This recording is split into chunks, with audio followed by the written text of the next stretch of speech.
नमस्कार दोस्तों।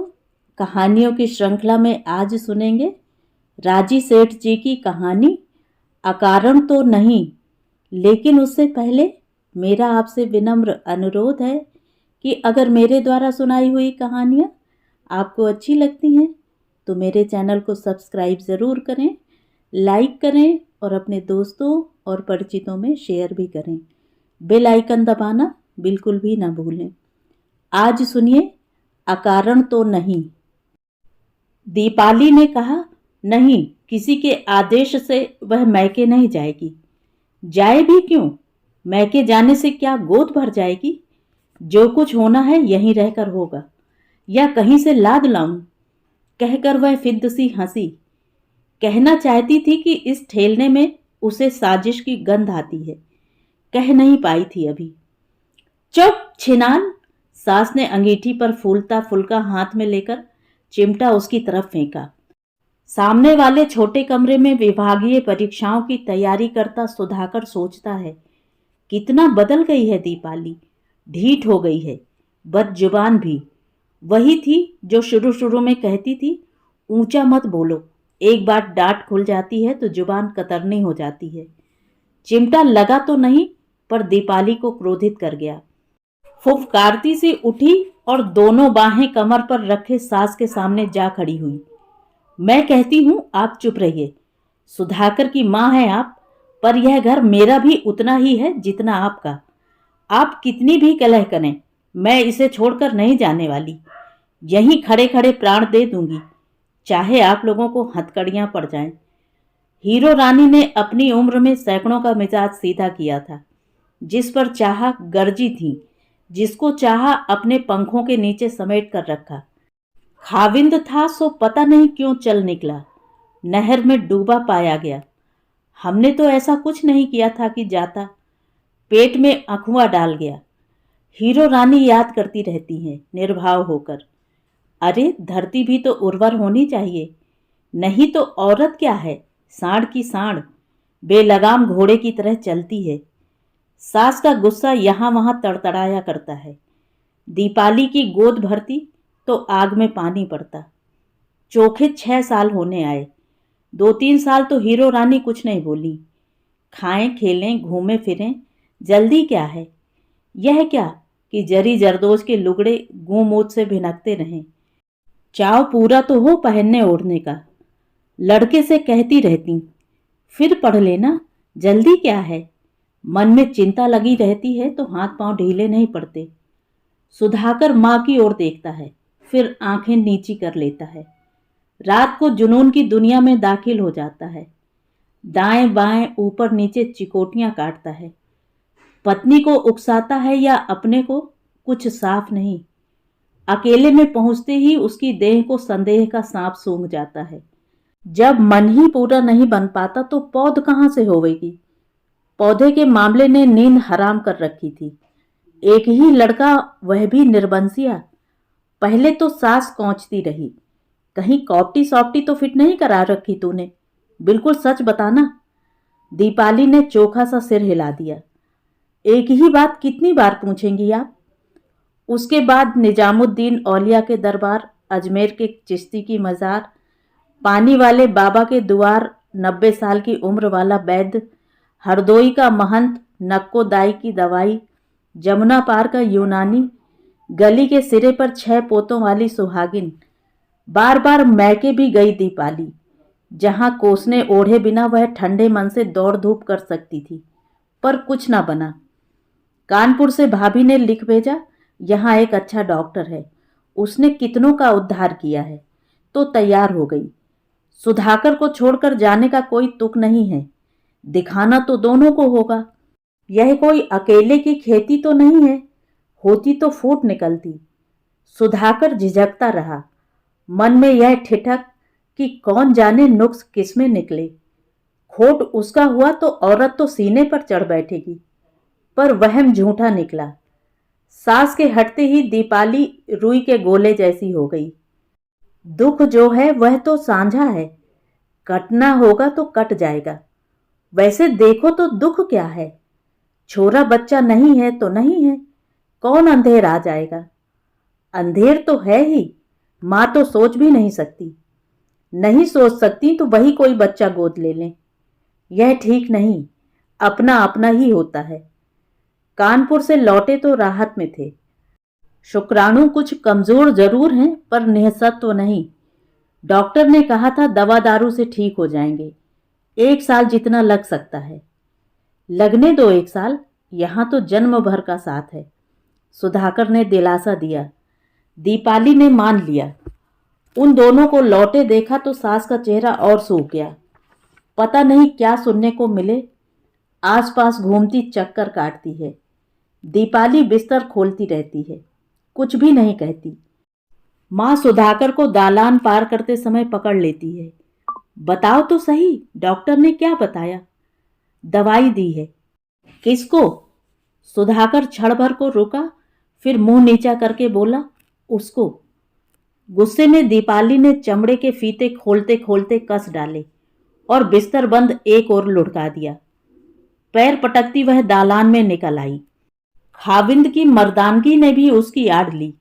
छिप गया कायर। छिप ले, मेरे सामने तो तू सदा से नंगा है, नंगा ही रहेगा। तुमने क्यों किया ऐसा? क्यों झूठ बोला? पहले ही एकांत में वह सुधाकर पर झपट पड़ी। मैं अच्छी तरह जानता हूं कि क्या कहना ठीक है, चाहे झूठ ही हो। हाँ, चाहे झूठ ही हो। मर्द हूं मैं घर का, मर्द। दीपाली के चेहरे पर एक वक्रता ऐंठ गई। इसे लक्ष्य करते हुए सुधाकर के कंधे झूल गए।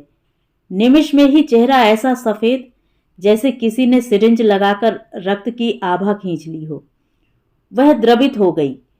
पल भर पहले की लपट पानी की लहर बन गई। सुनो, यह भी एक रोग है, दूसरे रोगों जैसा। इसका एक रोग की तरह सामना करना पड़ता है। मन को मिट्टी कर लेने का तो कोई मतलब ही नहीं। सुधाकर अस्थिर, संचित रहने की चेष्टा में डगमगाया सा मूक औसन्न। यह मूकता दीपाली को अखरी। वह इस आवरण को अभी का अभी फाड़ देना चाहती है। पति मन से ही काट हो गया हो तो दवा दारू का क्या लाभ? चलो, वही अपनी जुबान पर लगाम दे लेगी। क्या सोच रहे हो? उसने कंकरी फेंकी। कुछ सोच नहीं रहा, केवल तुम्हें समझाना चाहता था कि मां को यही कहना ठीक था। तुम्हारे ख्याल से? मेरे ख्याल से क्यों? सुधाकर का कपट दीपाली ने छेदा। मुझे तो अब चबा ही जाएगी ठकुराइन। सुधाकर ने झट रास्ता बदल दिया। तुमने आज ठकुराइन कैसे कहा मां को? ठकुराइन नहीं तो क्या? नाक पर मक्खी नहीं बैठने देती। भगवान भी नाक पर तिल रखना चाहे तो उसे भी झिड़क दे। कुछ भी हो, तुम्हें झूठ नहीं कहना चाहिए था। दुखी हो रही थी दीपाली। अब कह दिया सो कह दिया। थोड़े दिन ऐसे ही चलने दो, तब तक तो इंजेक्शंस का दौर भी पूरा हो जाएगा। दीपाली सुस्त हो गई। कीचड़ में धड़ किसी और भी हिले डुले, छींटे अपने पर ही पड़ते हैं। अपने को छोड़ दे तो लांछन, काला कलंक। निसंतान होने में कलंक क्या है? बेल नहीं बढ़ी तो नहीं बढ़ी, जड़ ही ठिठुर गई। जैसे दूसरी अनंत चीजें। मनुष्य के मन में सातत्य की इतनी भूख क्यों है कि सदा अपनी नश्वरता का अभिषेक करने में लगा रहता है? मिट जाने से क्यों इतना डर कि अमरता की प्रवाहिनी को प्रतिष्ठा का सवाल बना देना चाहता है, या कि धन धान्य की सार संभाल की चिंता है? यदि ऐसा होता तो दरिद्र इस इच्छा से मुक्त होते। यह भूख शहादत की कौन सी मुद्रा मांगेगी, यह सोच दीपाली को कातर कर गई। पास बैठे सुधाकर का हाथ उसने थामा, कसा जोर से। असमय असामान्य इस कसने का जो भी अर्थ सुधाकर ने निकाला हो, झड़प कर बोला, सुनो दीपाली, एक बात तुमसे कहना चाहता हूं। है तो बेढंगी, पर तुम्हें कहने में क्या हर्ज है? दीपाली मुंह उठाए उसे देखती रही एकटक। सुधाकर ने दीपाली के पकड़ से अपने हाथ मुक्त किए। तुम चाह रही हो ना कुछ मुझसे? मैं तुम्हारे मन की हालत समझता हूं, पर कुछ समय तक तो मैं संकल्प में रहना चाहता हूं। डॉक्टर ना भी कहे, फिर भी संचित रहने की अपनी एक महत्ता है। व्रत तोड़ूंगा जब सारे इंजेक्शन लग चुके होंगे। दीपाली की समझ में नहीं आया कि वह हंसे या रोए। ऐसे अचानक हाथ थामकर वह क्या यह मांग रही थी? ऐसा कुछ? वह तो पूछ रही थी कि क्या है यह अटल नाशवानता में अविनाशी होने की भूख? क्यों कमर के गिर्द इतना मजबूत रस्सा कि पीढ़ियों तक खींचता चला जाए? ठाकुरों के घर ठाकुर जन्मे, ब्राह्मणों में ब्राह्मण, शूद्रों में शूद्र। क्या कहीं कोई स्वतंत्र आत्मसत्ता नहीं इंसान के अपना आप होने की, आकर खप जाने की? मिट्टी में मिट्टी, जल में जल, अग्नि में प्राण। पंच महाभूतों के दर्शन ने तो इतना बड़ा आधार दे रखा है। जाओ और लौटो, जकड़ने का आग्रह न रखो। यहां अंततः कौन किसी का भाई बंधु है? तुम ठीक कहते हो, मैं तो सदा तुम्हारे साथ ही चली हूं। जैसे भी। दीपाली ने अपने व्योम के छोरों को भीतर खींच लिया। खींचने की चेष्टा में दीपाली रुध गई। तुमने कितनी तो मीठी और कीमती चीजें मुझे दी हैं, एक ना हुई तो क्या फर्क पड़ा? रुधना सिमटना सुधाकर ने नहीं देखा। आवाज के दुलार से हिल गया।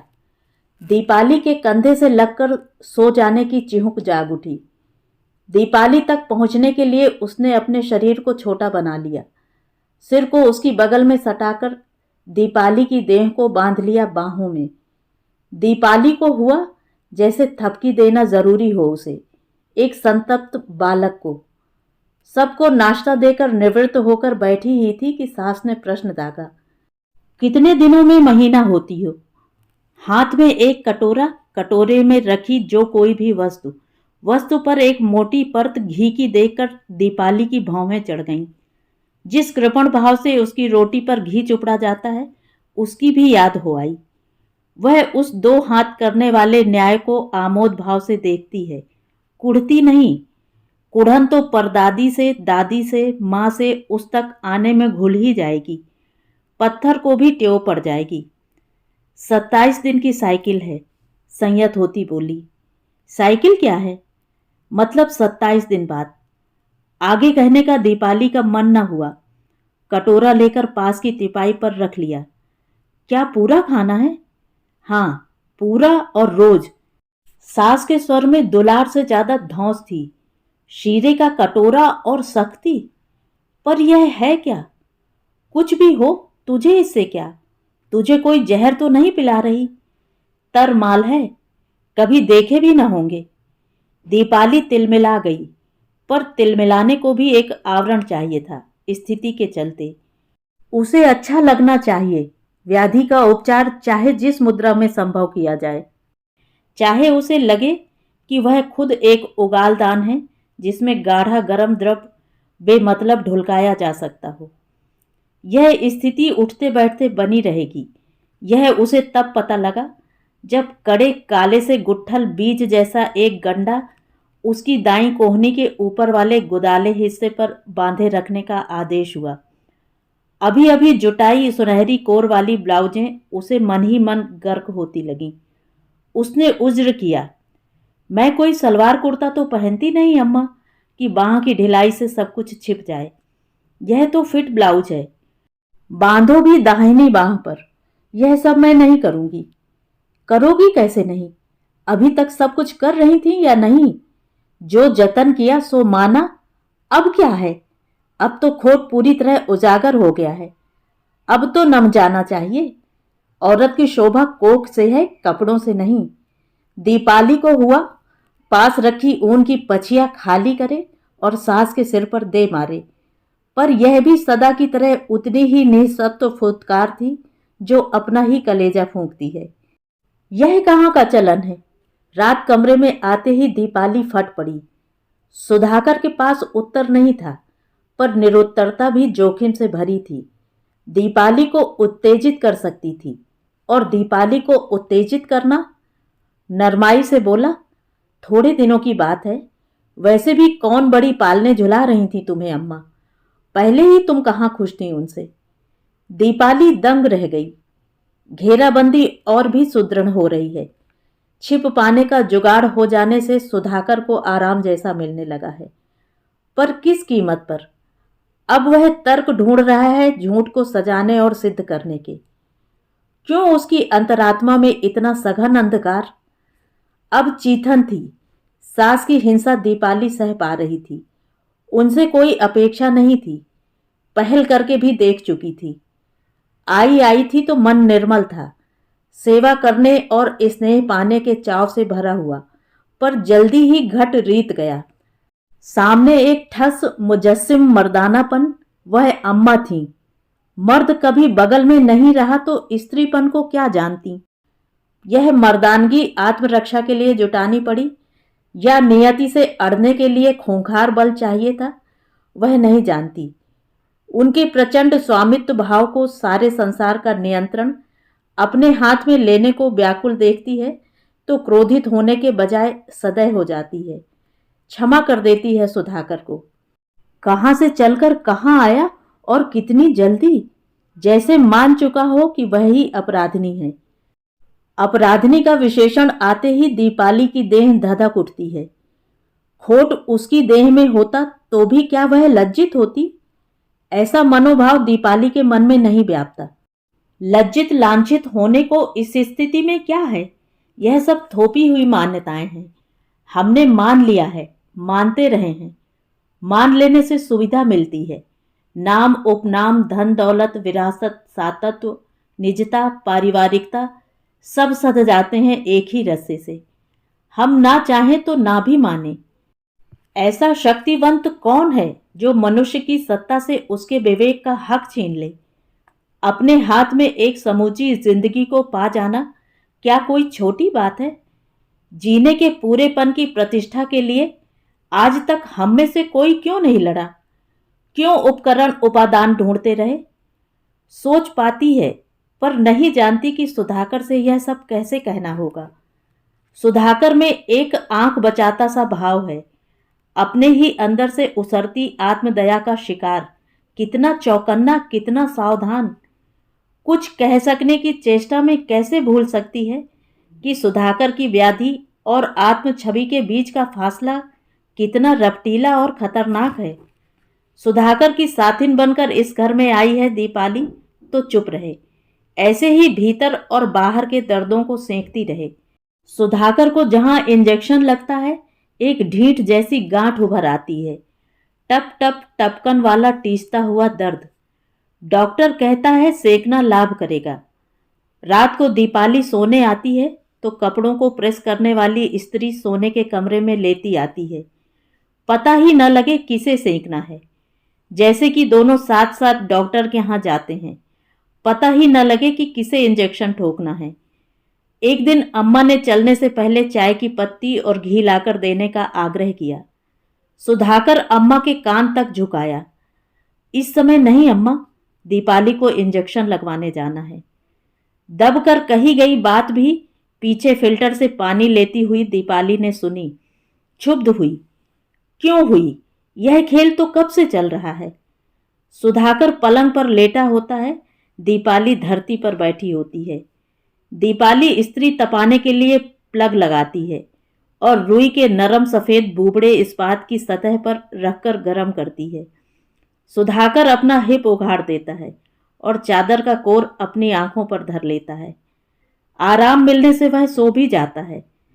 सुधाकर कृत संकल्प सुधाकर। वह प्लग निकाल देती है और जमीन पर बैठी रहती है वैसी की वैसी। यह नहीं कि कुछ करने को नहीं है, यह भी नहीं कि सुधाकर से विशेष कुछ चाहिए होता है। बस यह है कि इस समय रात है और रात ने सब प्राणियों के लिए सोने की परंपरा बांध रखी है। नींद के सिवा दूसरी ओर ध्यान ही नहीं जाता। कितनी दी गई अड़चने हैं, कितनी आदतें, कितने चले हुए रास्ते, कितने पहले के पद चिन्ह, कितना अनुकरण, कितना दबाव।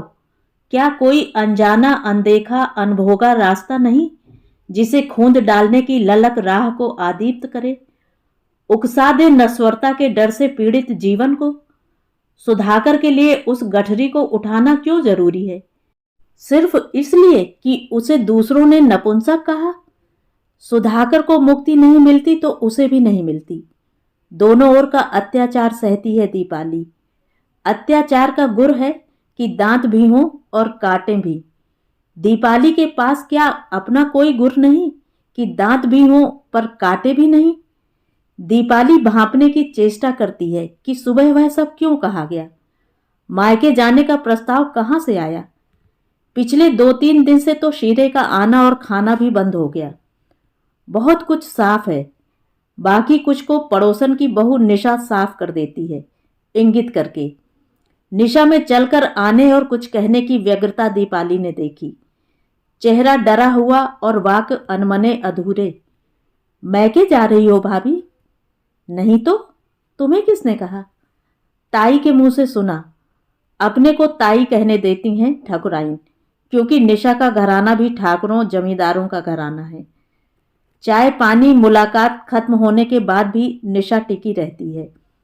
ताई जब तक नहीं आती मैं बैठी हूं। मेरी सास भी साथ ही मंदिर गई हैं। दोनों की खूब मिली भगत है। निशा सूचना देती है। दीपाली हंस देती है। निशा को यह सहजता रास नहीं आती। वह दीपाली के पास खड़ी होकर टिकड़े बेलने लगती है। तुम तो यह भी नहीं पूछती कि मैंने ऐसा क्यों कहा, और कोई होता तो पीछे लग जाता। अच्छा पीछे लगती हूं, हाँ बताओ। दीपाली ठिठोली करती है। निशा का चेहरा अभी बंदी है, चिंतित है। सोचा तुमसे मिल आऊं, फिर पता नहीं कब मिलना होगा, होगा भी या नहीं। अब दीपाली चौंकती है, जान पाती है कि क्या षड्यंत्र है। दीपाली को ठेलकर दूसरे ब्याह के सपने हैं। सुधाकर से भी धोखा। उसे भेजकर सुधाकर पर हावी हो जाएगी अम्मा। सुधाकर कैसे पेश आएगा, कैसे बताएगा कि पर भैया क्या गाय हैं? निशा ने तार तोड़ा। वह शायद भोंदू कहना चाहती है, दीपाली को लगा। दीपाली को धक्का लगता है पर नहीं भी लगता। सास के कुछ भी करने का उसे धक्का नहीं लगता। सास से अब तक लोहा लेती नहीं रही, पर जानती है ले सकती है। बीच में धरा क्या है जिसे खो देने का डर व्यापे? स्वामित्व, आधिपत्य और हिंसा। इन सब श्रेणियों में से आधिपत्य तो वह भी चुन सकती है, सुधाकर की पत्नी। उसने यह अधिकार ब्याह के नाते पाया है, बिक कर तो नहीं आई। सास के चेहरे से डरना एकदम जरूरी नहीं। इतना समझ चुकी थी, काफी था। अत्याचार बढ़ता तो सुधाकर की आड़ ले सकती थी। चाहे सुधाकर कमरे में घुसी तो सुधाकर सुबह की बात को खींचकर केंद्र में लाता बोला, सच में तुम्हारी जुबान कतरनी हो गई है। सुबह अम्मा से कैसे बोल रही थी तुम? खिल्ली उड़ा रही थी उनकी। किसी दिन ऐसी मात खाओगी। दीपाली ने अनसुना कर दिया। क्या कह रही थी मुझे वह भी सुना?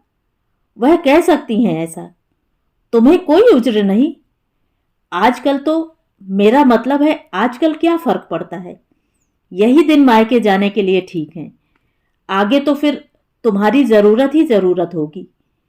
ऐसे गणितज्ञ तर्क से दीपाली छिल गई। यानी कि मैं कोई स्त्री नहीं, नांद हूं, जिसमें तुम्हारी पुश्तों का चारा धरा हो। एक निर्जीव जैसी वस्तु जो भेजी और लाई जाती रहे, जिस हिसाब से जिस किसी को उसकी जरूरत हो। तुम सच में बदतमीज होती जा रही हो दीपाली। होना जरूरी लग रहा है सुधाकर। दीपाली का स्वर एकदम ठंडा था, सपाट। तुम में धीरज तो एकदम नहीं है। मुझ में? दीपाली ने अपनी दृष्टि सुधाकर के चेहरे पर बींध दी। तुम्हें समझाया नहीं था? थोड़े समय की बात है।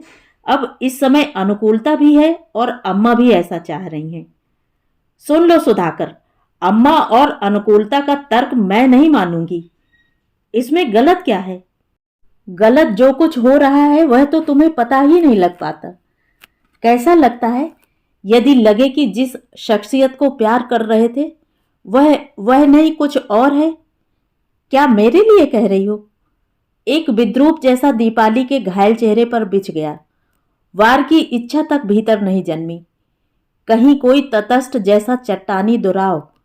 प्रश्न की नोक से बचती हुई बोली, अम्मा तो खूब दो टूक हैं, विकट जरूर हैं, पर उनको जानना कितना आसान है। उनके तो हथियार भी कितने मोटे हैं, सीधे और भोथरे। सुधाकर अकुला आया, पर चुप रहा। अपने पर गिरे शब्दों के तर्क और तापमान को टटोलता रहा। बात को उघाड़ा नहीं। पता नहीं उगाड़ देने से चमड़ी के नीचे से क्या निकल आए। अपराधी विरूपण की दलदल या सड़ांध। यह चुप्पी चीत गई दीपाली को। इतना भी नहीं कि जानने का उपक्रम करता, खोलता खुलता। वह कितनी सदियों से उसके पौरुष की पीप को ले रही है अपने भीतर। क्या वैसे ही कितने और पुरुष बनाने को, झूठे, धूर्त और दयनीय। सुधाकर से कुछ और नहीं सधा तो दीपाली की ओर खिसकते हुए उसने अपने हाथ बढ़ा दिए, उसे अपने पास खींच लेने का यत्न किया। वैसे संकल्प के बावजूद ठेठ पुरुषीय युक्ति, स्थूल के तंबू के नीचे हर तंतु की कराह को पीस देने की। दीपाली ने खिंचकर आने से इनकार कर दिया। बहुत धीरे से बोली, अपनी बात पर तो कायम रहो सुधाकर, कुछ तो ठीक से करो। मैं तो वैसे भी जाने को हूं सुबह, ऐसे ही रहना होगा तुम्हें, पता नहीं कब तक। एकदम जान रही है दीपाली कि जाने की तरह लौटकर ना आने का इरादा उसके भीतर कितनी तेजी से बन रहा है। तो ये थी कहानी। कहानी आपको कैसी लगी कमेंट करके ज़रूर बताएं।